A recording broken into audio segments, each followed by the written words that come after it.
Hello and welcome. This video will cover the GDS 2102 oscilloscope available in the electronics lab. This is a dual channel oscilloscope. Channel 1 is in yellow color, and whatever on the screen in yellow color is related to channel 1. Channel 2 is in blue color. And in order to switch on and off the channels, you can always press on channel 1 here, which switch off channel 1, channel 2, switch off channel 2. If we are dealing with channel 1, then we need to look into the scale of channel 1, which is in this corner in here. Channel 1 is 5 volt AC. We can always change the coupling of the channel using these function buttons. We got 5 function buttons and on off to switch on the menu. If there is no menu, then you cannot use the function buttons. The function buttons use only when the menu is on. F1 is changing between AC coupling, ground, which is always 0. We can use it to set the position, and DC coupling. We can invert the signal using F2. We can change the bandwidth limit. We can multiply the probe by 10, 100, and back to 1. This sometimes you need to check. If you are expecting signal of 5 volt, then you are getting something around 50 or 500. Then this will be the first thing you think about. The probe values are multiplied by 10 or 100. Now, in order to use the oscilloscope to measure a signal, we can use these divisions, which are the small squares you can see. The vertical axis always is voltage, the horizontal is always time. We can change the scale over the vertical axis using this volts per division knob under channel 1. If we are dealing with a signal on channel 2, then we will be using this one here. For horizontal, we are going to use times per divisions. Now I'm going to show you one sample signal, then we can see this more clearly. Always use these yellow probes while dealing with the oscilloscope. These are high impedance probes designed for using with oscilloscopes. Always make sure the probe selection here is at 1. Then we'll connect it to a channel which we want to use it for, in this case channel 1. And I'm using the test signal available in here, which is a square wave. Now always we can use the Autoset, the blue button in there, to get us the best setting. Alternatively, we can use manual setting. Now, in order to view this signal properly, I will need to change the vertical scale for volts to make the signal just a little bit bigger, something like this. And in order to see a period of the full period of the signal or more, I will need to change the time per division, which is basically the window I'm viewing in. Now I'm zooming in, and you can see the square wave actually is not square as expected. Now let's zoom out to get more periods.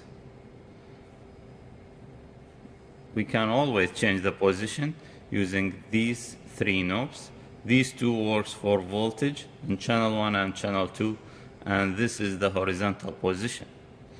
So I'm going to show you example. For vertical position, if we change this, it's going to shift the signal up and down.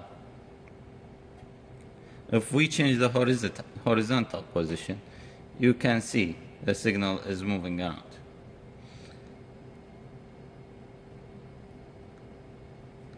This could be useful if we are trying to set the position of the signal to, for example, one of the axes to get it so we can read it properly, or if we are shifting it to give space for another signal to be viewed.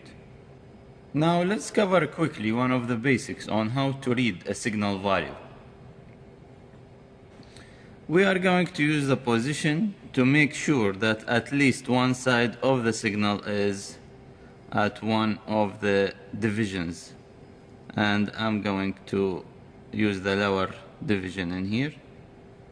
Okay, so roughly now the signal is actually taking two blocks from peak to peak. So from the lower peak to the upper peak there is two blocks.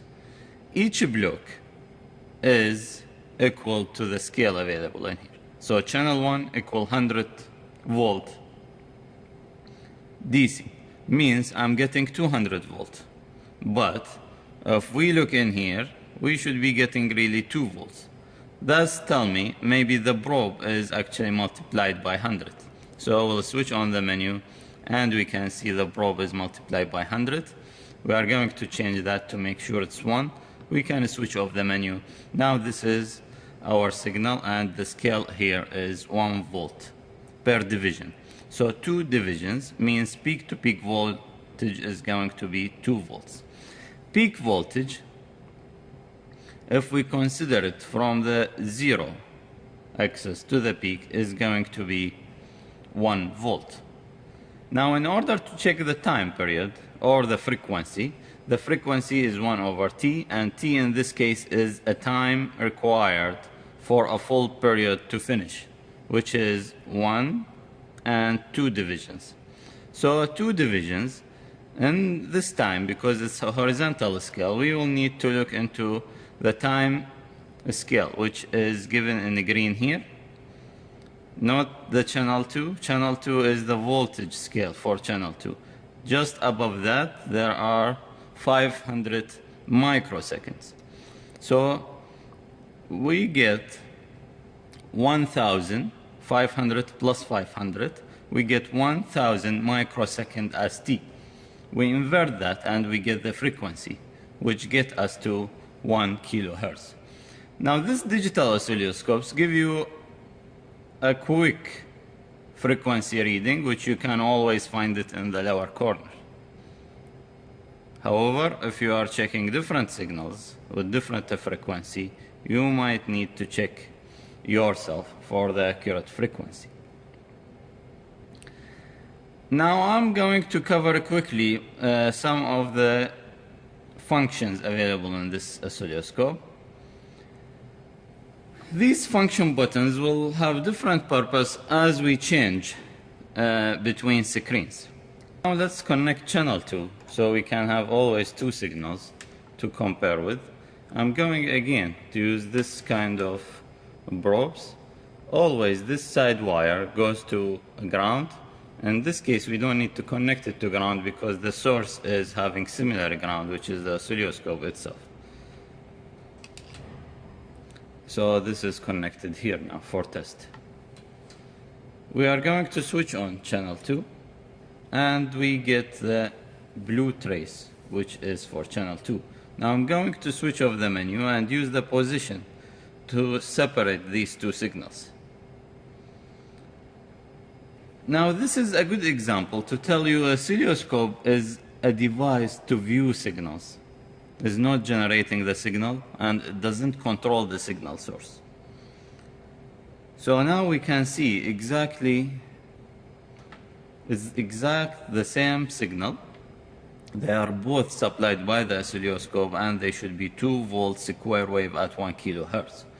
However, you can see clearly this signal looks smaller than this. This is because the scale is different. Channel 1 scale is 1 volt, channel 2 scale is 5 volt. So this is taking about 2 divisions altogether, which means 1 volt by 2, we get 2 volts peak to peak. This signal is getting about half or less than half division. We multiply it by 5, we get around 2 volts peak to peak as well. We can always adjust the scale to make the signals look as it should be. The other thing you can see here, that the signals opposite to each others while they are supplied from the same place. This tells us that might be one of the signals invert is on. So we get to the menu and we can check channel 2 invert is off. We need to check channel 2 and you can see channel 2 invert is on. We need to switch this off and get it just positioned right. You can see now they are exactly the same, and if we get them above each others, we get exact match. So always make sure of your view setting, your scales, because that will change how you look to the signal, but doesn't change the signal itself. Okay, so we have covered now this part, channel 1 volts division position on off, channel 2 as well, and the horizontal time divisions and position. We get to the middle button in here, which is math, and there. Clicking this math is going to show us a red trace in here, which you can see. We got yellow from channel 1, blue from channel 2, now we have the red one. We can change the position of the red trace using this variable. This variable knob in here can be used to change any variable in any screens we are moving to.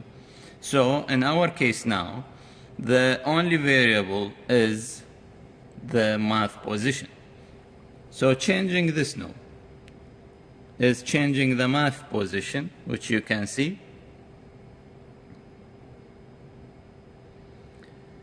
We can change the volts per division scale for the math using a 5 in here, which is units per division.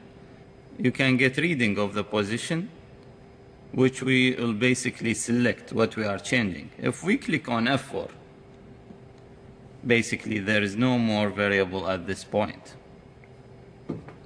We can use F1 to change the operation. Now we are adding channel 1 to channel 2. Now let me get this scaled a little bit smaller for both signals. Now we can see them clearly. So just a quick math here. Channel 1 is 1 division, channel 2 is 1 division. We get the math as 2 divisions. I'm talking on voltage wise. So operation is adding channel 1 to channel 2. We can always press on F1 and change the operation. Subtract channel 1 from channel 2 or opposite way, we get as to 0 because they are exactly equal values.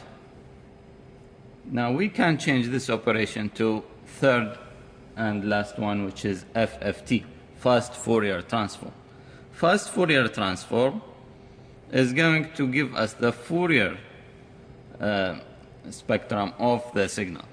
We can always choose the source where we are getting this spectrum from channel 1 input or channel 2 input. Now in this case, it's not going to change because they are exactly the same.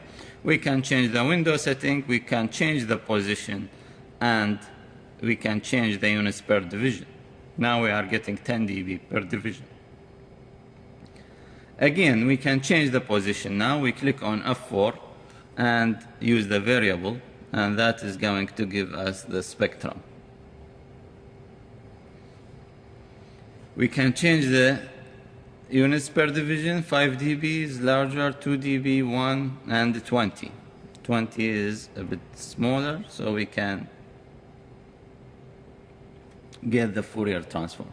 Now this is square wave, so it has many components, and all these peaks are the different frequencies.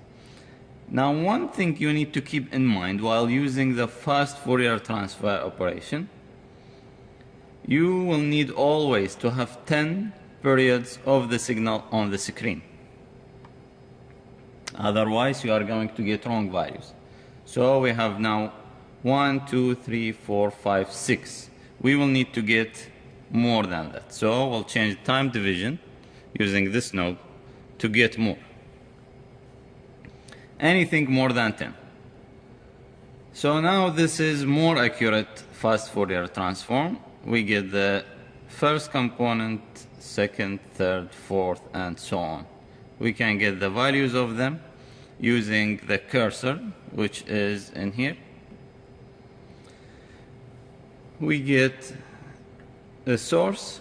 In our case, we need to measure the math. So source math. We'll start with the horizontal by pressing F2. And this will give us two cursors. We can move them using the variable here. And you can see they are moving together because they are both solid in here. We'll need to click on F2 to change to one solid. So we got the left side solid, which is the only one we can move, and the hash one is fixed. We are going to get this solid one to the 0, which is left side of the screen. We are going to click F2 again to move the second cursor, and we will get this to the first peak of math, which is here. That will give us F1, F2, and delta between them. F1 is the frequency reading from the first cursor, which should be really at 0, is reading 50, is a little bit after 0. And F2 is here at the peak, which we are interested in, is 1 kilohertz. So this matches what we were expecting. Our signal in the first place is 1 kilohertz. So the first fundamental is going to be 1 kilohertz. We are getting 1.050, which is expected on how to see the peak actually. If we change the second peak, we get 3000. Then this should be 5, and so on. So we get all the odd components for the square wave. Now if we are having sine wave here, a pure sine wave, we should see really only one fundamental. If we are done with this, we can switch off the vertical cursors. We can get to the horizontal cursors. We can get to the vertical ones. Similarly, we get two, and you can see they are moving. One is here and one is there down. We are going to set this again. Let's set the lower one to 0.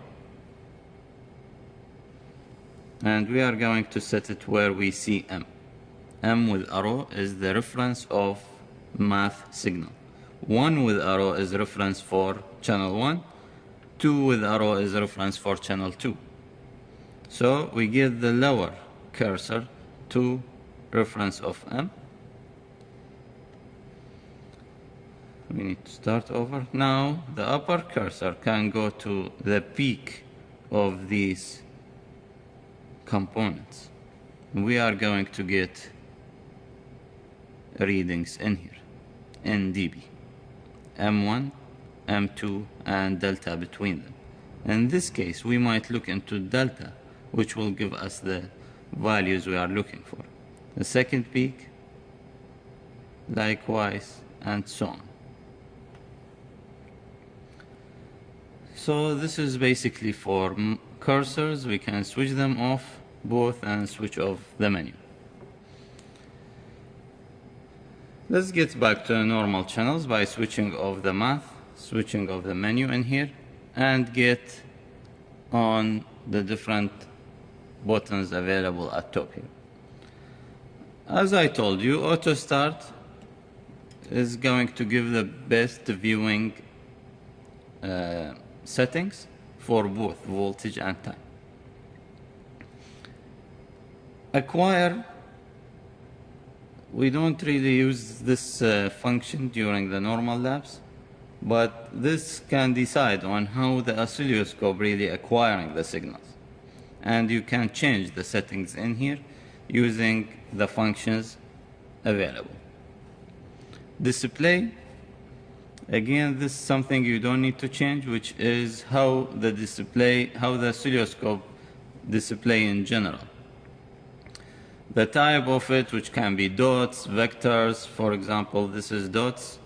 So now you don't see the lines connecting because just the small dots moving fast. We use always vectors, and we don't use accumulate. Accumulate will keep accumulating the signal, which will get, bigger and bigger and stay on the screen. We don't need that. We need to see always real time. A refresh rate, contrast, and even you can move the grid behind, but the grid is very useful. I'm not sure if you can get any voltage readings from screen like that, but it's there. You can use it if you want to save the signal like that, or save a photo of this for your research or your final year project. You can do that.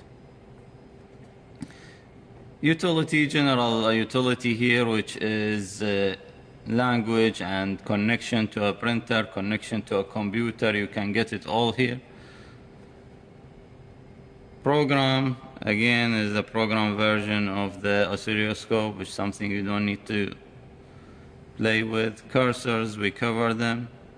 Measure is useful sometimes, which gives you a real-time measurement. From different values, use it. Now here we have Vmax, V peak to peak, delay, duty cycle, rise time, and so on. And we get 2 values for each one. We can change where these values get from, and by clicking on each one of them. So we can change the source. Now you can see both sources is channel 2. So I'm going to make source 1 is channel 1, source 2 channel 2. Other type of source could be math, if the math is on.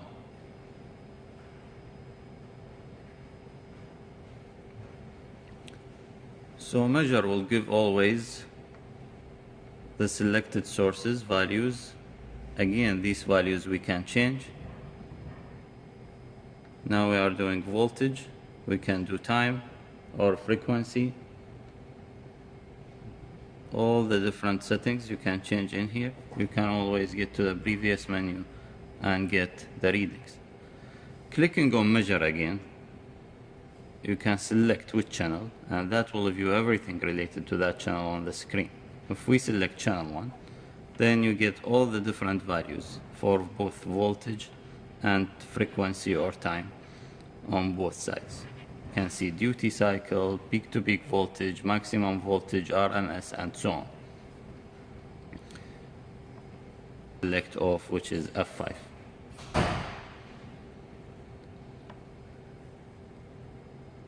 Save and recall. This will allow you to save mainly using a USB device. You can plug in your USB device to this port and use the save recall button to get to that menu. You can do default setup. You can get to the save setup, which is important for you. Save waveform, or change that. More you can see. Save all is very useful, and save image is also useful. So you can get a save all exact image of this, or save all the values, which will be basically a table containing all these values as in time and voltage values, on saving image of everything. The last one there is auto test and setup. This is used only while programming the oscilloscope, so pressing this will just give you error message. Now if we get to these 4 buttons in here, Autoset is useful as you start to give you the best viewing setting. Run and stop is going to just freeze the screen for you.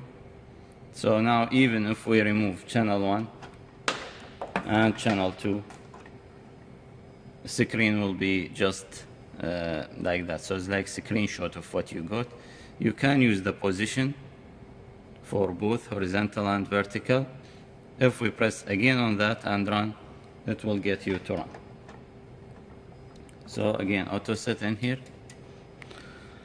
Hard copy is used for printing or getting copies of the oscilloscope out. We are not using that because we don't have any printer connected to it. How to get a measurement really without all these complicated buttons and screens. So we are going to consider this screen in here. We got one waveform on channel 1 and would like to get peak voltage, peak to peak voltage, and so on. First of all, if you are not interested on a DC offset in a signal, you can always click on channel 1, make sure the coupling is AC. AC coupling is going to cancel any DC component in the signal. We press Autoset, we get the signal to the middle. You can see arrow with number 1, the reference for channel 1 is at 0. And we got another yellow arrow at this screen, on this side of the screen, which is basically the average or the 0 of the signal. If we got this kind of signal, there is no DC offset. This is at 0, this is at 0, means peak value is going to be 2 divisions, 1, 2, multiplied by 500 millivolt means 1 volt or 1000 millivolt. Peak to peak is going to be 4 divisions, which is going to be 500 multiplied by 4, 2000 millivolts or 2 volt. Frequency or time period is going to be 4 divisions multiplied by 250 microsecond, which will give us 1000 microsecond, which equals to 1 kilohertz. Now, if we are going to check for DC offset, we need to go back to channel 1, click on it, change the coupling to DC, and click Autoset again. Now you can see the signal looks exactly how it used to look before when the coupling was AC. However, there is one difference in here. You can see the arrow showing number 1 is now minus 2 divisions below 0. Before it was at 0 exactly, while the other arrow is at 0. Always you need to make sure the arrow with number 1 or with number 2 if you are doing channel 2 is pointing to the x-axis or 0.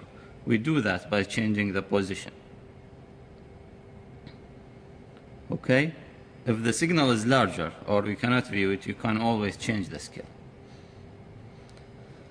So now, arrow number 1 is at 0. Arrow with shows the 0 of the signal, the yellow color, is at 1 division. That tells us there is 1 division. The difference between this arrow and this arrow is 1 division on vertical, on y-axis. That is the DC offset. So the DC offset in this signal is 1 volt. Now this changed the peak value as well, because the peak value is always between the peak and 0. The peak value now is 2 divisions, 2 volt. Peak to peak is still 2 divisions. So is still 2 volts because the scale now is 1 volt. To just summarize that, and previously when we got AC coupled signal, we was not interested in the DC offset.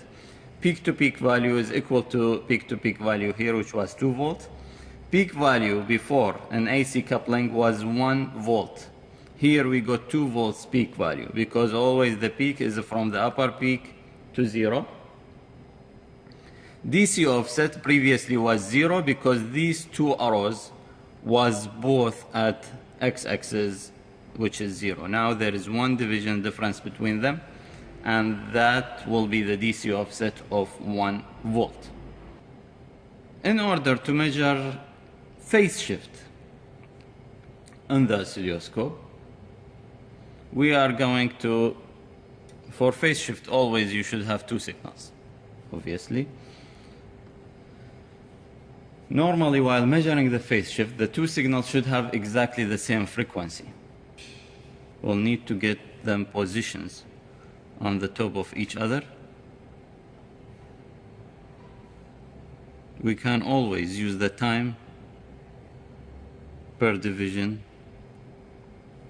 to get the signals zoomed in. Now we can see there's two signals,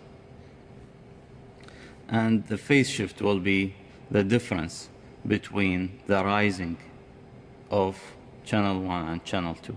In this case, we got 0 phase shift, but if you assume for a second that the blue signal is rising at the first division here, while the yellow is still at its position, we will have 1 division time shift,